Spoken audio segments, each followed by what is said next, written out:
दोस्तों, आज हम घड़ी से आधारित प्रश्न को हल करने से पहले उनके कुछ विशेष तथ्य को समझेंगे, तभी हम प्रश्नों को लगा पाएंगे। और ध्यान से देखिए, कुछ इसमें विशेष बातें हैं जो याद रखना ज़रूरी है परीक्षा के दृष्टिकोण से। जैसे घंटे की सुई 1 घंटे में कितना कोण बनाती है। तो घंटे की सुई हम जानते हैं कि पूरा एक चक्कर 12 घंटे में घूमती है। तो हम ये जानते हैं कि 12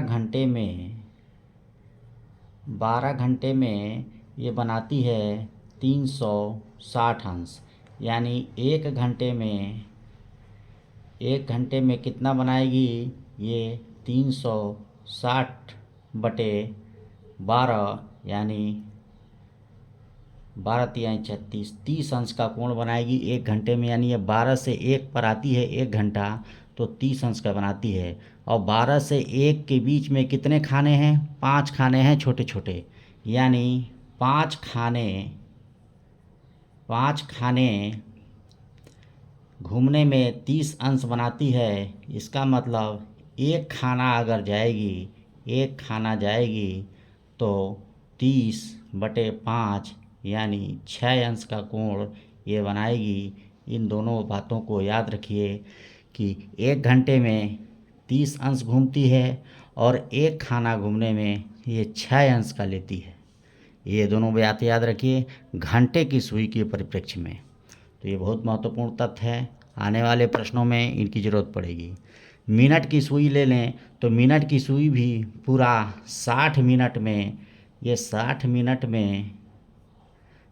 मिनट में ये घूमेगी 360 अंश, पूरा एक चक्कर लगा लेती है। यानी एक मिनट में ये कितना घूमेगी?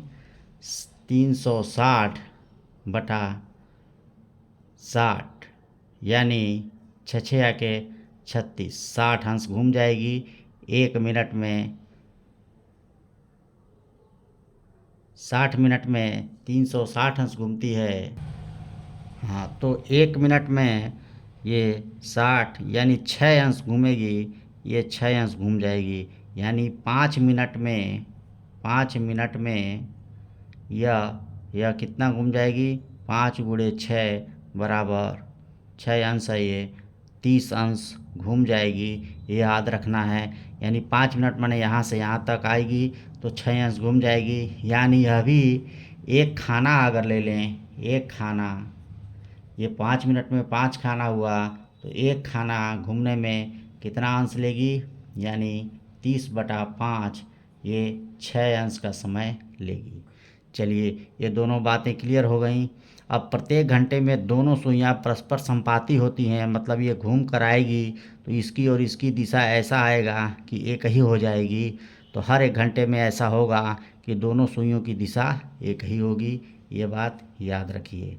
जब दोनों सुइयां 90 अंश के कोण पर होती हैं, मान लीजिए दोनों सुइयां जब 90 अंश के कोण पर होती हैं तो 15 मिनट के फासले पर होती हैं। देखिए 5, 5, 10, 5, 15 मिनट के फासले पर होंगी और हर एक घंटे में 2 बार ऐसा होगा। कैसे? मान लीजिए यहाँ आई और फिर घूम कर फिर जब ये सुई कहीं यहाँ आएगी, यहाँ, तो भी ये 15 मिनट का अंतर होगा। फिर उसी तरह मान लीजिए कि घंटे वाली सुई यहाँ पर है और मिनट वाली सुई यहाँ आएगी तो 15 मिनट का फासला होगा। फिर घूम कर जब इधर आएगी तो इधर से 15 मिनट का फासला होगा। यानी हर एक घंटे में लगभग 2 बार 15 मिनट का फासला होगा, लगभग 90 अंश का कोण बनेगा। तो ये बातें याद रखने योग्य हैं। इन चारों बातों को याद रखिए, आने वाले प्रश्नों में इनकी ज़रूरत पड़ेगी। हम प्रश्न लगाएंगे क्लॉक से संबंधित और ईजिली हल होगा। चलिए, थैंक यू फॉर वॉचिंग।